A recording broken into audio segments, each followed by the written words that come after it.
பக்தர்களுக்கு என் அன்பு வணக்கங்கள். ஓம் சாயராம். என் அன்பு குழந்தையே, ஏமாந்து விட்டோமே என்ற மனவேதனையில் உன் விழிகள் உறங்க மறுக்கிறது. இனி நான் என்ன செய்ய போகிறேன், யாரைத்தான் நம்புவது என்ற உன் புலம்பல்கள் எனக்கு புரிகிறது. உன்னை ஏமாற்றியவர்கள் நிலைமையை உன் கண்முன்னே நான் தெரியப்படுத்தினேன். இப்பொழுது இதை கேட்டுவிட்டு நிம்மதியாக உறங்கு.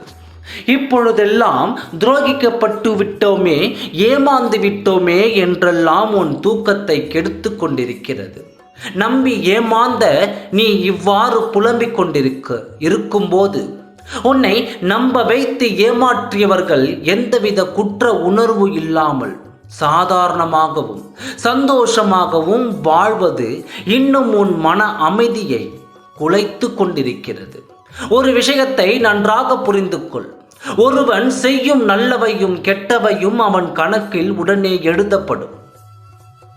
அப்படி எழுதப்பட்டு விடும். அது பாவமாகவும் புண்ணியமாகவும் அவன் கணக்கில் அது சேர்ந்துவிடும். அவன் செய்த வினைகள் மீண்டும் அவனிடம் வந்து சேர தயாராக இருக்கும்.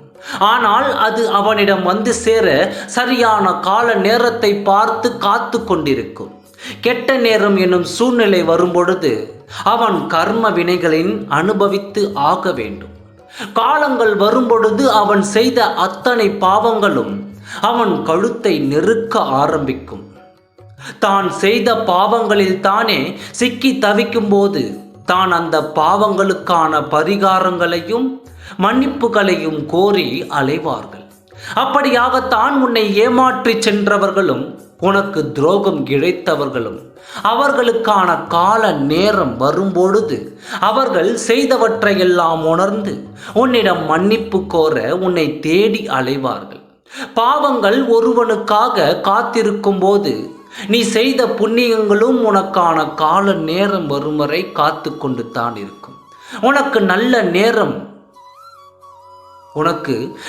நேரம் காத்து கொண்டிருக்கிறது.